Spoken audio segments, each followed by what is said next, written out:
Matrix என்ற சீரிஸில் எடுக்கக்கூடிய 79வது கேள்வி பார்ப்போம். அதாவது என்ன சொல்லப்படுதுன்னா, எங்களுக்கு மட்டு ஏ வந்து தந்திருக்கிறார். மட்டு ஏ வந்து 7ஆக இருக்கக்கூடியவாறு ஏ என்றது ஒரு 4 பருமனுடைய தாயமாக இருந்துச்சுன்னா எங்களுக்கு இந்த 4 பாட்டையும் காண சொல்லி கேட்கிறான். அந்த 4 பாட்டு மேல இருக்கிறார், அவரும் மட்டுல தான் இருக்கிறார். மட்டுக்குள்ள யாரார் சம்பந்தப்படினவங்களுக்கு 4 பாட்டுக்குள்ள ஏ சம்பந்தப்படுது, டிரான்ஸ்வர்ஸ் சம்பந்தப்படுது, இன்வர்ஸ் சம்பந்தப்படுது, அவளா பேர் தான் சம்பந்தப்படுத்தப்படுகிறது. இவை எல்லாருமே நாங்கள் தியரி பார்க்க படிச்ச நாங்கள். நீங்கள் எங்களுடைய பாடப்பிறப்பில் இருக்கக்கூடிய முழு தியரியும் பார்க்கணும்டா எங்களோட சேனல்ல இருக்கக்கூடிய மேட்ரிக்ஸ் என்ற பிளேலிஸ்ட்ல போய் பார்த்து கொண்டீங்கன்னா முழு தியரியும் பார்த்து கொள்ளலாம். அப்ப என்ன செய்யலாம்? அப்ப நீங்க பாக்குறீங்க ஒரு மாறிலிக்கூட இருக்குது, மட்டுக்குள்ள ஒரு மாறிலி இருக்கிறார். அப்ப நீங்க என்ன செய்யலாம்? ஒரு மட்டுக்குள்ள ஒரு மாறிலி இருந்துச்சுண்டா நீங்க அவரை வெளியில கொண்டு வரலாம். அந்த மாறிலிய வெளியில கொண்டு வரீங்க. இந்த தாயம் எத்தனை தாயம்? 4 தாயம்.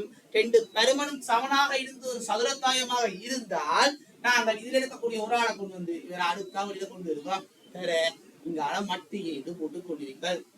அப்ப 3 4 எவ்வளவா இருப்ப? 81 இருப்ப. இவருக்கு பதிலாக 7 போட்டுக் கொள்வீர்கள். அப்ப இவரை சுருக்கிற என்னவா இருப்ப?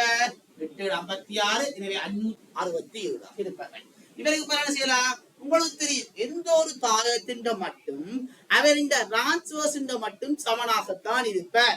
எனவே இவர் என்ன மட்டு ஏ இந்த டிரான்ஸ்வர்ஸ் என்னதுக்கு சமனாக இருப்பார்? மட்டு ஏக்கு சமனாக இருப்பார். எனவே இவர் என்னத்துக்கு போடலாம்? 7 தான் வந்து கொண்டு.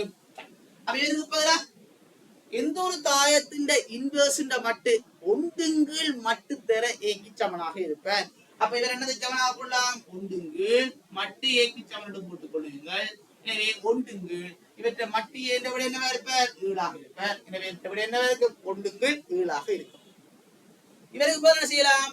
அதாவது மட்டுக்குள்ள அடுக்குல இருக்கிற இவர் சட்டம் வந்து மட்டுக்குள்ள ஏ வந்து 3 தரம் பெருக்கப்படுது. எனவே நாங்க என்ன செய்யலாம்? அதாவது மட்டுக்குள்ள கொஞ்சம் பேர் பெருக்கப்பட்டிருந்துச்சுன்னா அவைகள் நாங்கள் தனித்தனி பெருக்கமாக வச்சு கொள்ளலாம். எனவே மட்டியே 3 தரம் பெருக்கப்படுது. அப்ப இவர் யாருக்கு சமனாக இருப்பார்? மட்டு ஏண்ட 3ஆம் அடுக்கு சமனாக இருப்பார்.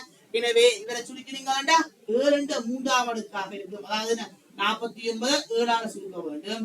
50 பாத்தீங்கன்னா 350. அதுல 7ஆ கழிச்சு விட்டீங்கன்னா 343 இருக்கும். 343 இருக்கும். எனவே மேட்ரிக்ஸ் என்ற சீரிஸ்ல கேட்கப்பட்ட 79வது கேள்விகளுக்கான விடை வந்து இவராக இருக்கார். அடுத்த நாங்கள் 80வது கேள்வி பார்ப்போம்.